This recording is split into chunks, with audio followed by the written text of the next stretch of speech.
Hey everyone, welcome back to Little Shop of Nerds. I'm Mike. I'm Julia. Alright, what's today's hint, Jules? So today's hint is engagement. I don't talk about it all. I hate this movie. I hate it. So we are talking about Princess Diaries to Royal Engagement today. Yes, and every great first film needs a second crappy film to pander Disney's money-priding ego. Yeah. So this definitely is not my favorite. It did have its moments. But I feel like that they definitely assassinated Mia's character in this video or in this movie.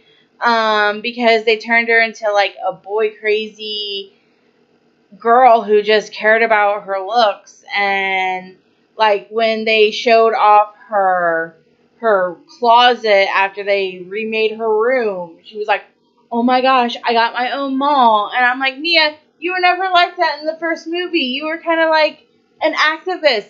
The only one that they probably kept true to the character was probably Lily, because Lily was going to UC Berkeley, and sometimes when people go to UC Berkeley, they are sometimes activists, and they did say that Lily was an activist.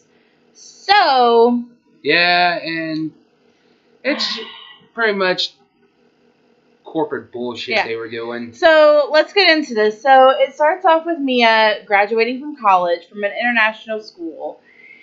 And she is just now getting ready to go back to Genovia because at the end of the year, her grandmother is going to step down as queen and she is going to take over. But being the misogynistic pigs that the country still is, they needed Mia to get married first, or they had another heir in reserve, I guess. This is Chris Pine's character. Chris Pine played Nicholas Devereaux, something like that. Nick, we'll just call him Nicholas. So she actually, so when she came back, they had a ball for her birthday, and Mia's 21. I think I mentioned that. And pretty much she's dancing with every prince, every eligible bachelor in Genovia. And let's see, I think one her age and one was a kid. I'm like, okay, that's a little inappropriate. But you could see the look on her face though when he was like, "Can I blow in your ear?" Or no. If this was my party, we'd be making out by now. And she's just like, I don't think so. So then she does dance with Nicholas, and they do flirt a little bit. But one thing about that scene where she's dancing with the princess.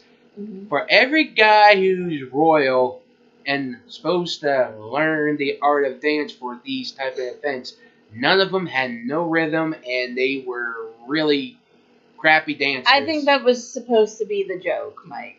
It's a terrible joke. Yeah, but it's supposed to be a joke.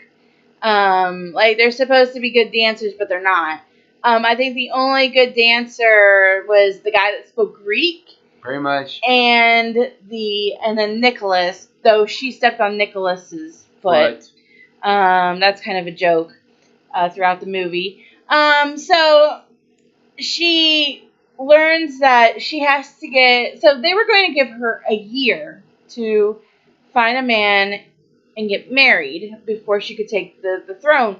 But they gave her a 30-day deadline to fall in love, get married, then she could take over the throne. Which is bullshit, by the way. Yeah, so then we get to, her room. Lily is there hiding. And then she looks at Lily and she goes, I have to get married. And she's like, to who? And she's like, I don't know. And then you see them sitting in a projection room, and they are looking at possible candidates for her to marry. And they're either too old, too young, they have a gambling habit. One guy was gay. Oh, they even had, what was it? They had Prince William. I'm like, why was he even part of the candidate? And they just say, oh, she just... They liked looking at him. And I'm like, Okay, he's the right of age. He it's fine. was, when he was younger, he was a very attractive young man when he was younger. Well, Now he's gotten older. He's still attractive, but in a bold way. yeah, Oh, wait, not like Mike's way. Yeah. So no, Rox, I'm your own. You're supposed to defend me on that. yeah, Mike's dog's here because we're at Mike's place today filming. His dog's just chilling. So they're talking about how they need to get this guy who's like dependable, good looking, all that. And then one guy pops up on the screen, and Mia's like, "What about that guy?" And his name is Andrew Jacoby, and he is the Duke of Kenilworth. And she's like, "Oh yeah, that's a good choice." So I guess he accepts the marriage proposal, or the I wouldn't say marriage proposal because they're just kind of like meeting, but he accepts to meet her. And after I think 2 weeks or something, he does give her his grandmother's engagement ring, and they're going to get married. So while all this is also going on, Nicholas is staying with them in the castle because the queen invited him to stay. And he's just trying to sabotage everything that's happening. Yeah, and also, in my opinion, having the enemy living on your roof, I get it. Keep your enemies closer, but that's kind of like a dumb move. Yeah, so I personally think that Andrew was the best choice for Mia. We will get into that later. So then it just keeps going on with eventually, she, like I said, he proposed to her. She accepted the proposal. And then Nicholas's uncle, who is trying to usurp the throne from Mia, basically told Nicholas to flirt with her and try to get her to fall in love with him, so then she wouldn't end up getting married. So Nicholas proceeds to start flirting with Mia. Mia's confused, and she's like, "This is not right." Then there was an issue with some people came from the village, and they were bringing things for the queen's table. So there was vegetables, a melon, a chicken that Mia ended up chasing. And, well, truth be told, she really loved animals and she liked the chicken. So, in my opinion, I'm like, yeah, would it have a chicken too? Because I can use it to sell eggs. I mean, she didn't know how to. And it kind of made me a little bit sad because the guy that gave her the chicken said, "That's my favorite." And so I'm like, "Oh, you gave up your favorite chicken to the queen. It's kind of sad." But, they could use the chicken just to lay eggs, not to kill it. Well, I don't think they were going to kill it because he said, "I hope you like omelets." So, which means she probably laid a lot of eggs. Oh yeah, I do need to bring up the thing with Michael. If you guys remember, and at the end of the Princess Diaries, Mia does get together with Michael. Well, Michael and her split up because he was touring with his band. But one of the real reasons why the actor did not come back to play Michael was because he was actually really touring with his real life band. So, it wasn't exactly a lie. And there are rumors that a third Princess Diaries is in the works. And I'm kind of hoping Michael will come back. And I will tell you guys why after we get through the rest of this video. Anyways, they were trying, pretty much, Chris Pine's character, Nicholas, his uncle is trying to pretty much sabotage everything. If you know the actor who plays him, you know him from the Indiana Jones movie, a show called Sliders. Yes, and all I know is he's a good, at least he's in better, at least in this movie he was a little better because they did him more justice in the last Indiana Jones movie. Crappy movie, by the way. Anyways, they tried to do anything like was it? They tried to scare her horse because she's afraid of snakes. Yeah, her horse. Okay, so she had to do this checking of the guard or something like that, and she had to ride side saddle. And Mia's horse is afraid of snakes, so he gave one of the, I guess, page boy or whatever, a fake snake to spook her horse. And basically, what was happening was Mia didn't know how to ride side saddle, so they gave her a fake leg that they have always, I guess, has been in the family for generations. So she could ride, ride the horse regularly, like you would regular, but then she had that fake leg to make it look like she was riding side saddle. Well, when her horse flipped out, the leg came off, and then people were laughing at her because they're like, "Oh, well, now we know why she's so clumsy," and basically just making her life a living hell. Oh yeah, Nick didn't know that her uncle did that with the snake, but after she left, he left, and his uncle's there. Joseph told him, "It's like I know what you're doing," and I'm like, damn, he's good. Damn, he's good. I'm like, I mean, Joe has been in the business for a while. I'm like, damn, he's good. He even made a threat saying, "I could kill you." Yeah, he's like, I have diplomatic immunity and I can't remember how many countries he said. And then Nicholas's uncle was like, "Are you threatening me, sir?" And then he said, I don't think he actually admitted straight out that he was threatening him, but he told him, he's like, I can go anywhere in the world. Yeah, it was, I can't remember how many countries, and then Puerto Rico, and that was it. Then they do a parade for Genovia, and Mia sees a little girl getting picked on, and she cheers her up, takes the group of orphans, and let her be part of the parade. The grandmother's happy because she knows it's the right thing to do, and the uncle doesn't like it because it's a political thing. I'm like, I don't think it was a political thing. She just really genuinely wanted to help the little, the orphans. Yeah, she really wants to help out, but to an old guy like that who's been into that profession, he thought that it was a political thing. Yeah. Because think, what do most politicians do? Is they shake the hands and kiss the babies. Yeah. By that, I mean they used to.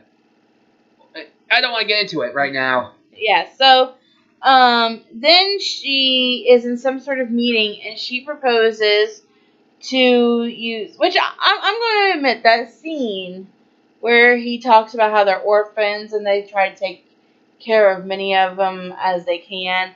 I admit that always makes me tear up a little bit. Well, at least this part was actually her doing what a princess should be doing. Because when they were trying to do the whole ceremony shit, this is what they did for the first film. Shouldn't this focus on the actual job? Like the political status or the other shit? But so I do want to bring this up while I'm thinking about it. So the insert song during that scene is Kelly Clarkson's Breakaway, which I didn't know this, but it was written, one of the writers was Avril Lavigne, which kind of surprised me a little bit because I didn't think that she'd be able to write a song like that, considering, her other songs. So, I thought that was pretty cool. And then she makes a proposal to have her second home be turned into a children's home until they could raise funds to build a new one. And one of the guys on the council or the parliament, he was just like, but that's for dukes and dignitaries. And she's like, I'm sure we can do without the perks for a while because I feel guilty for having 2 homes when they have none. Which is true, by the way. And yeah, so then they had this other guy in there. He seems a little, which he actually is an openly gay actor.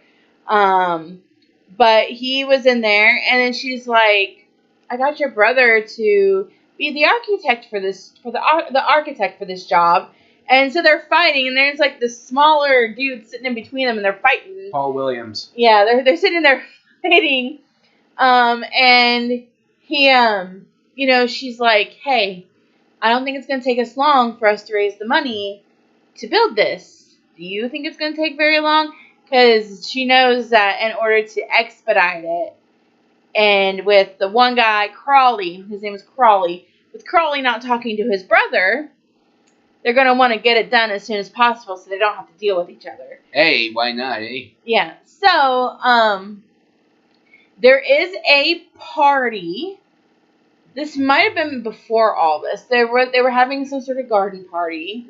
That was before, and Yeah. her and Pine, you can tell they were starting to have a thing for each other. They pretty much pushed each other into the bound. He kissed her. She's like, you can't go kissing, go around kissing people, especially engaged people. He's like, I can do it again. And she was like, no. So at this point, she's starting to be a little attracted to him, but she's she has pretty much promised herself to Andrew. And then they fall into the fountain. The queen is getting all upset because she's doing things with Nicholas that she shouldn't be doing. No. Um. Then, after all that, then Mia has a slumber party for all of the princesses of the world. Mm-hmm. And for her bachelorette party, mind you. And pretty much you had like her age, little age. They even had Raven Simone on there. Yeah. So we do see Raven a few times. We see her at the beginning at the ball, and then we do see her again at the slumber party. Julie Andrews does get up and she sings, but you can definitely tell her voice isn't what it used to be. That's one of the reasons why we haven't heard her sing in quite a while, is because something did happen to her voice. I think it was shortly after Mary Poppins, or it was in the 70s or something like that, because she was in a soap opera after her singing voice went away. Yeah. And she was in a soap opera for a little bit. And then, of course, she sang with Raven. They did mattress surfing. They were skating around. I'm like, this is kind of a lame bachelorette party, because you would think that a bachelorette party you would be doing adult things and not spending time with princesses that are probably 20 years younger than you. Well, don't forget this is Disney Family Entertainment, and I'm not saying like having like, when I say adult things, I don't mean like sex or strippers, but like you would have a little bit more like, maybe having dinner with your friends, watching movies, just not whatever the fuck was going on at this one. Or shots. Yeah, so, because Mia is 21, so Mia is old enough to drink. But, like I said, Disney trying to do the whole quota, family, blah, blah, blah, bullshit. And let's just say we get to the part where... Oh, no. Before that, I want to mention the guy that bangs the staff. So you see him many times. He, like, announces somebody, and then he, like, bangs the staff. And this little girl, who's probably, like, 5, she shows up to the bachelorette party. Her name is, like, Princess Ami, I think. And she's, like, as soon as they get her out of the car, she goes, is this my party? And, like, whoever was with her is like, no, this is Princess Mia's party. And she's like, oh. Well, she told the guy who bangs the staff that she needed to go potty. And you could just tell he looked dead inside. as he like straightened up and he like banged the staff and everybody, it got quiet. He goes, Princess Ami needs to go potty. And then you see like the two maids for Mia come up, grab her by the hands, and just like pull her out to take her to the bathroom. And then they all just resume doing whatever. So, either way, he's not getting paid enough. Yeah. So, after that, Nicholas has now told his uncle that he does not want to, try to steal the throne from Mia anymore, because he honestly thinks that Mia would be a good queen, would be a good ruler, and he honestly just didn't want it anymore, it seems like. So, his uncle's like, okay, I guess we'll just admit defeat. Well, he decides to call the gossip woman, and she has her own TV show for the royals, where she like talks about what's going on and stuff like that with the royal family. He calls her and tells her that, hey, Princess Mia and somebody is going to be together or whatever. So they do end up like sneaking out together, and they end up spending all night together, and they fall asleep together. And was it a boat? No, they were on a tree. The paparazzi was in the boat. Okay. So she thought that Nicholas had set her up. Andrew heard about it. Andrew's pissed, rightfully so. He kisses Mia, and they both say that they did not feel that spark. But they were still going to go ahead with the wedding. So they do. And as Mia is walking down the aisle, she's just like, oh, wait, no, before that, Paulo comes back. You guys remember Paulo from the first movie, where he was the one that transformed Mia into the socially awkward girl with the big bushy hair and the bushy eyebrows and turned her into what she is now? Well, he was doing her hair for the wedding. He did this thing where her hair was like in these knots, and she's like, I look like a moose. And he's like, a very, very pretty moose. And she goes, I have antlers. And he goes, make all the men moose go, wah. Yep. Oh, what was it? Then they did again, and it was like a bunch of curls. And she looked like a poodle. And yeah. I'm like, dude, wedding, don't think big, just think simple, curl up. Oh, I do want to bring this up too, because there is a little side story type thing with Joe and the Queen. Which, that should have been the whole movie at all. That should have been the focus. Those two. Well, why? Because the story is about Mia. Come on, you could find a way to work both of them. Well, anyways, if you guys remember from the first movie, there was something going on between Joe and Clarice. Hence, that's why they should focus on that to make it more why they were a thing. But the story is about Mia, Mike. Who fucking cares? They're not Mia. When does every fucking story ever follow a certain person? The Princess Diaries pretty much does. Oh yeah, and pretty much what did you learn in the second one? She got more bigger clothes. They did the same shit they did in the first movie. Okay, what did they do in the first movie that they did in this one? Okay, first one, learning how to be a princess during balls and ceremonies. And they didn't do that in this one. They did by learning how to side saddle. Also, But she didn't ride side saddle, Mike. They weren't teaching her how to ride side saddle. They just gave her something so she could look like she was riding side saddle. Then the archery thing, she needed to know for the coronation. But that's not necessarily a princess thing. That's a queen thing. It's still... She has queen lessons now. It's still learning royal ceremonies. Not quite, because she only does it once, so it's not a ceremony. Whatever. Let's get back on track. It's Easter. Remember that. Mike doesn't know what the fuck he's talking about. So they do end up going through with the wedding, and as Mia is walking down the aisle, she kind of stops and she's like, "I need a minute," and then she runs out. She's freaking out. Clarice runs after her, and she's like, "You don't have to do this. You can just walk away." She's like, just do what your heart tells you to do. So Mia walks back into the church. She goes back down, and she looks at Andrew, and she basically says, "I think everybody needs to have a chance at finding true love," something like that, including us.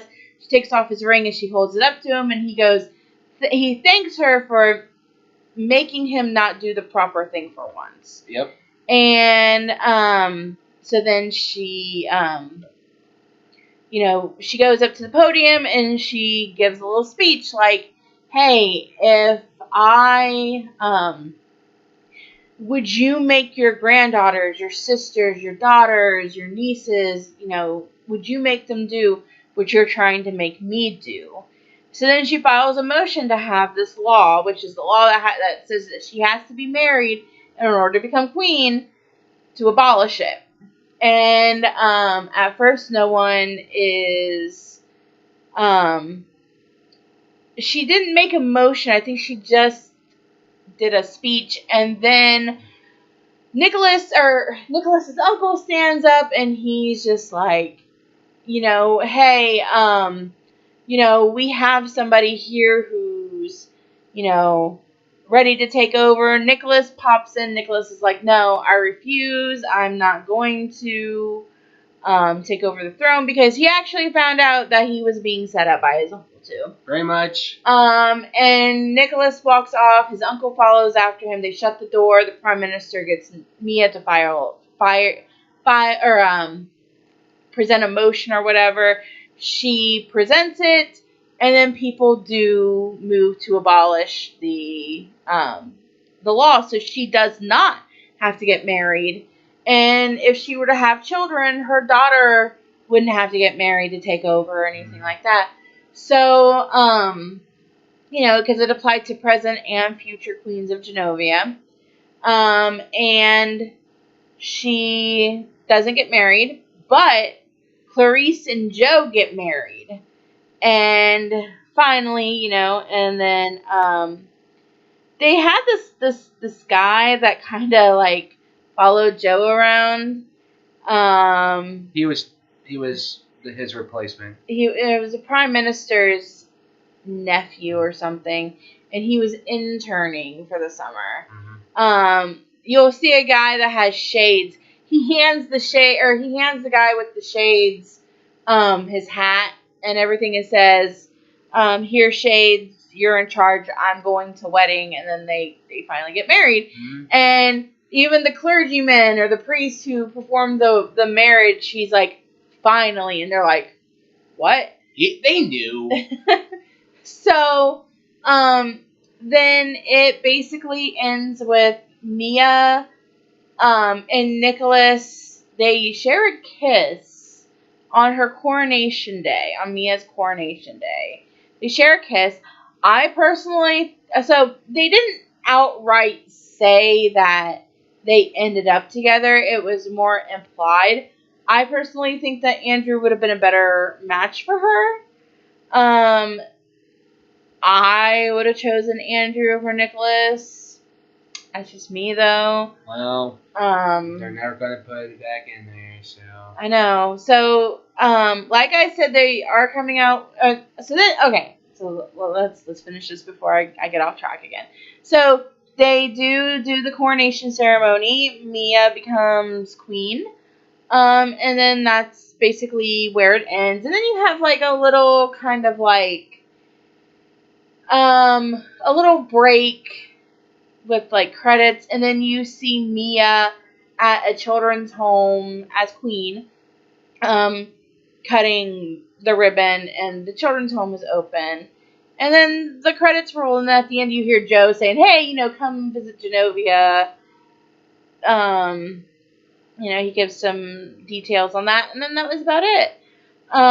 So like I said, there are rumors that there is a third one coming out. I hope they do. If they do have a relationship between Mia and Nicholas, I want to see Michael come back, because in the books, I don't think Nicholas is in the books, but she does have like an on again, off again thing with Michael. I've never read the books. It's just what I read. So I would like to see him come back. Well, and cause some drama. Well, we'll find out sooner or later. Yeah. So I probably give this movie like a 6 out of 10, because it has its moments. Mike gives it a 4. Let's see what Rotten Tomatoes says about it. I mean, it has its moments for me, apparently not for Mike. Come on. Sorry, it just feels like generic trash. I mean, you can say that about a lot of things nowadays. Like, I mean, look at what happened with Disney's Snow White with Rachel Zegler. Oh, yeah, you know why? Because, think, Disney wanted to jerk off so much so they can bleed money. Yeah, pretty much. Juiced up money, Disney. Let's see, The Princess Diaries 2. Okay. Came out in 2004. The first one came out in 2001. This one, okay. So the critics gave it a 26%, and the audience gave it a 59%. So it definitely does not have favorable reviews. One critic says Anne Hathaway and Julie Andrews bring charm and elegance to the movie, but there's not enough material for them to work with in the sequel. I do think that this movie is probably a lot shorter than. Yeah, this was only. It says this was an hour and 53 minutes. Yep. I don't remember how long The Princess Diaries was, though. Let me see. The Princess Diaries. Okay, so The Princess Diaries had ended up with a 49% from the critics and a 68% from the audience. That was an hour and 55 minutes. So they were basically roughly the same amount of time. And neither of them are very favorable. I mean, granted, the audience gave it a higher score. All right. But that's basically our review on The Princess Diaries 2, Royal Engagement. All right, what's next week's hint, Jules? So next week's hint is going to be Defying Gravity. All right, well, you'll figure that out next week, and give us a like and subscribe in the comments. And please tell us what we can do to get more views, because, come on, guys. Our shorts are definitely doing better than our videos. Yeah. So, if there's anything you guys want us to watch, review, whatever, leave that in the comments below, as well, so, we can see about doing that. But that's about it, all we have for you guys today. So, we will see you guys later. Bye.